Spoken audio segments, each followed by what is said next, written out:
By common consensus, Dred Scott v. Sanford is the most infamous decision in Supreme Court history. Ironically, it also may be the most significant decision in Supreme Court history. Why? Because it almost destroyed the Union. Here's what happened. In 1846, Dred Scott, a slave, sued for his freedom. Scott had been born into slavery in Virginia, but during the 1830s, he traveled with his owner, John Emerson, an Army doctor, to Illinois and the Wisconsin Territory, both of which had banned slavery. When Emerson died in 1843, his widow, Irene Sanford, inherited Scott. In 1846, Scott sought to buy his freedom from Sanford, offering her $300. She refused. Scott then turned to the legal system, filing a lawsuit against her in a St. Louis, Missouri court. He had a strong case. It was not uncommon for slaves to claim that once they entered a free state, they were free, and Missouri courts were sympathetic to these claims. Over the next 8 years, however, Scott endured a legal roller coaster, first losing his case, then winning, then losing again. His appeal reached the Supreme Court in February 1856.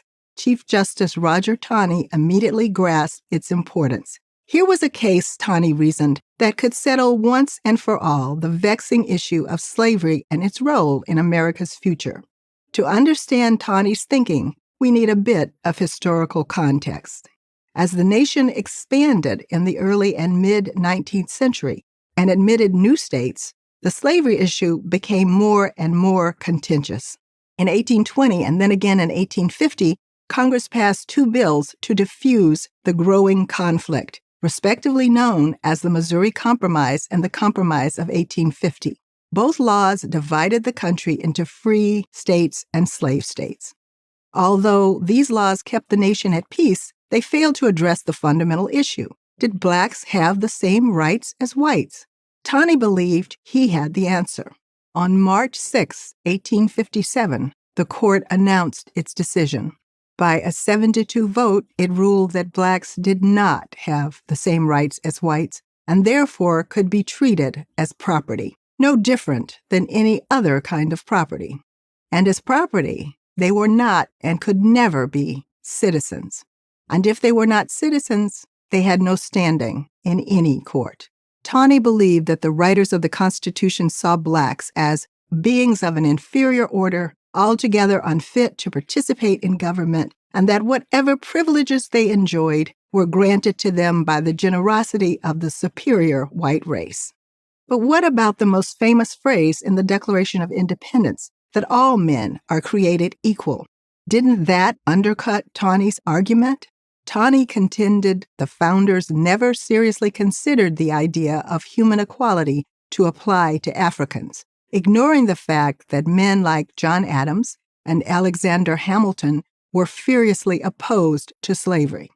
Ironically, slavery wasn't the key issue for Taney. Even though he was a lifelong Democrat, raised in a slaveholding family, and once owned slaves himself, he thought of slavery primarily in constitutional terms. It was permitted in that document, therefore, in his opinion, it was legitimate. Dred Scott predictably pleased Southerners and outraged Northerners. Former Congressman Abraham Lincoln was so incensed by the decision that it emboldened him to return to politics to oppose it.